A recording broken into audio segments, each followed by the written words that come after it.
Minister, we're now into the second week of this conflict, a conflict you did not start, but not necessarily you can end. You've been dragged into it. How do you move forward from here, and how does this come to a conclusion?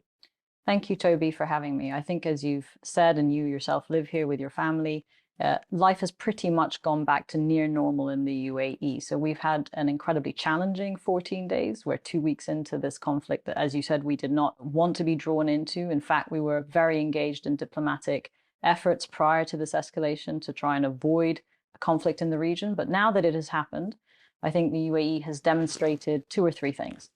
First of all, that it prioritizes the protection, the security, and the well-being of its resident and Emirati population. Our UAE air defense systems are best in class. They're honed over decades of investment, practice in real battles around the world as part of coalitions to counter everything from terrorism to stabilize conflict settings like the Balkans, to liberate Kuwait, in Libya, in Afghanistan. And so I think you see that the UAE armed forces have kept our communities and our residents safe. Second, you've seen that our economy is very resilient. So people are back at work.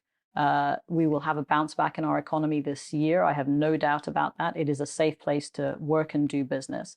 And thirdly, you see that everyone has rallied around the model that is being attacked in the UAE and the Gulf as islands of stability and prosperity. No one is signed up to the model that Iran is propagating with its illegal and unlawful attacks on all the Gulf region, which have been egregious. And this was rebuked resoundingly by the UN Security Council resolution that was adopted the day before yesterday. 136 countries co-sponsored that UN Security Council resolutions that called these attacks unlawful, that called on Iran to stop, and that called on Iran that it had obligations to keep the Straits of Hormuz open. Iran is isolated on the world stage. Talk about the attacks. At the moment, the UAE is defending itself and trying to prevent a regional conflict. How difficult is that balance? I think the priority right now is defending the country against these attacks and ensuring it doesn't disrupt normal life. But of course, we have been preparing for various scenarios in a very turbulent region for decades. So these are not new plans.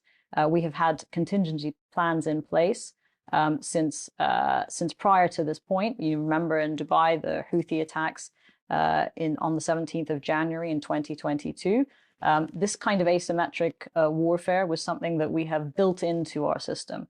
We've also built into our system resilience in our food supply, in our market supply, in our access to global goods. We are a global logistics hub.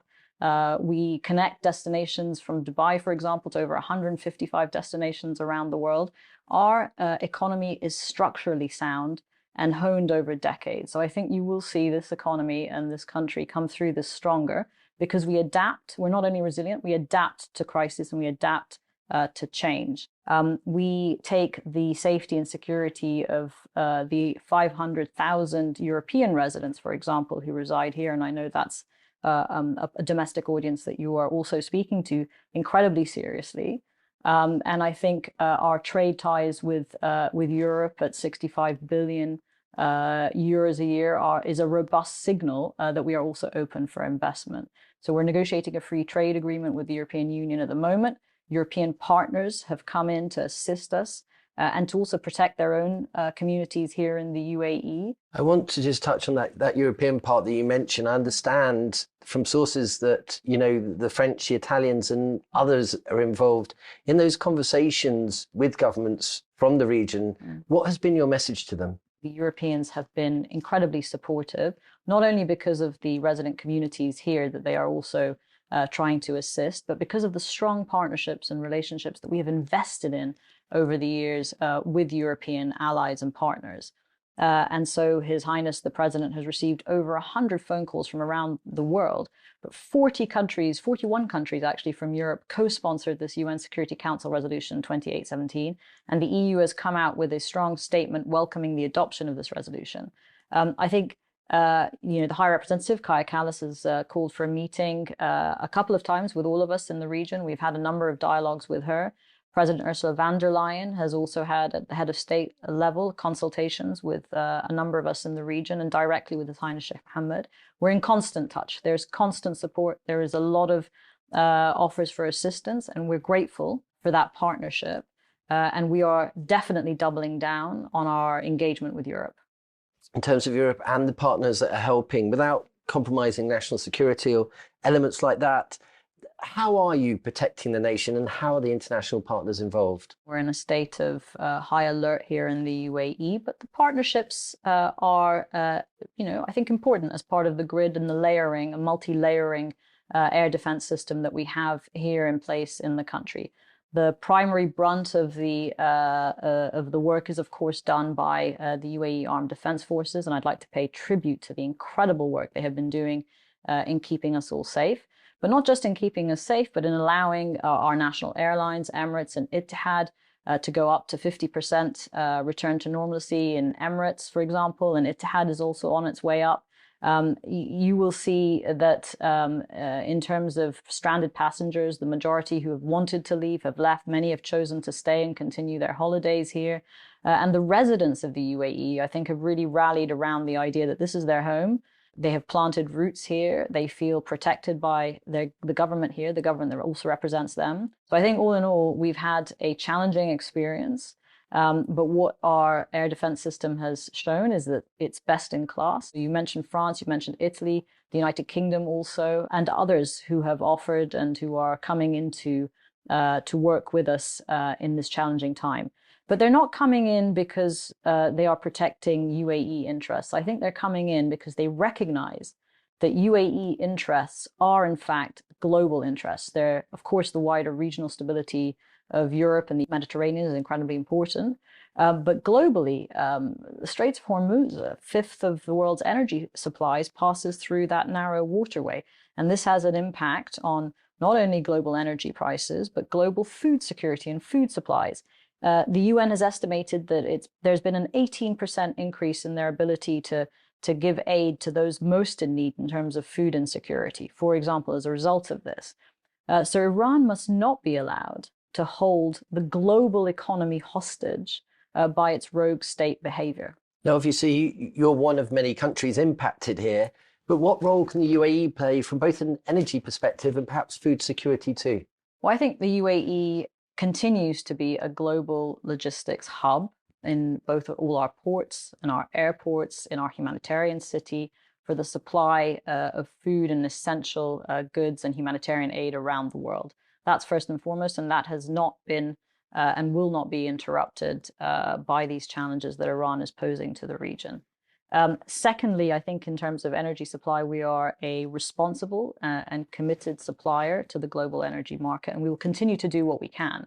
But we are also very frank with our partners, as have other suppliers in the region been, that unless UN Security Council Resolution 2817 is enforced, and it is binding on Iran that they abide by it, there are going to be ramifications. There are going to be implications for global energy prices, and that will also impact bills in grocery stores, bills in the petrol stations, the price of food.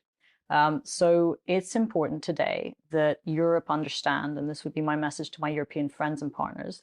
First and foremost, thank you. We're grateful to you. We're grateful to the community of Europeans living here who call this place home. We're proud of the resilience and the adaptability that you've shown in these challenging times. We're proud, as our president has said, to call you partners of the UAE in our nation-building enterprise. But secondly, what you are defending here is not only the UAE. What you are defending here is a model. It's a model of coexistence, of tolerance, of peace for the wider region. So if you're against those things, then you are in the camp of Iran and these rogue state actors that are trying to export nihilism to the whole international system. I don't think we can allow that to happen on our watch.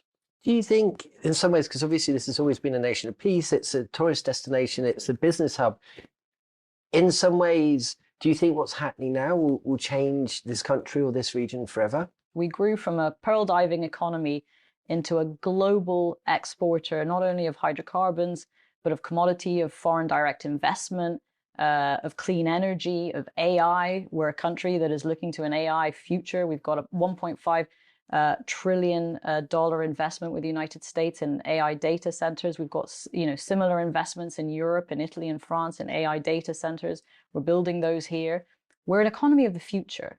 We always adapt in crisis. We respond. We're flexible. We don't promise that the regional environment can be entirely controlled. It cannot. I think that's a false promise. But we do promise that we will keep our country safe. We will keep our residents safe. In terms of Emirates and Etihad, you've got these messages from the international community saying, quick, get on these emergency flights. Yet at the same time, you hear from people here that the flights at times are half empty and there's plenty of capacity. How hard is it from your perspective when some international audiences are saying one thing and yet the reality is completely different? When this broke out, some passengers and tourists opted to leave. Many opted to stay. As you said, some of these flights are half empty. But I think some governments, for domestic reasons, felt compelled to show that they were offering that service to the UAE. A number of other European countries called us up and said, look, we know the best way out of the UAE is for the airlines to be fully operational, and we'll do everything to help make that happen. And I think you'll see that actually the numbers have dwindled. What needs to happen is Iran needs to desist from its attacks, needs to understand that it cannot behave as a regional bully. It needs to understand that it is isolated on the international stage, that the model here is resilient, that it's tough, that it's adaptable, and that we will overcome this. But they may not if they don't choose to go to the negotiating table at some point with the United States and find a compromise out of this. We are always for, in the future, diplomatic solutions to conflicts. We don't believe in military escalation, but we're tough when what we have fought so hard to build is challenged, and we will be tough through this. Thank you, Your Excellency. Thank you.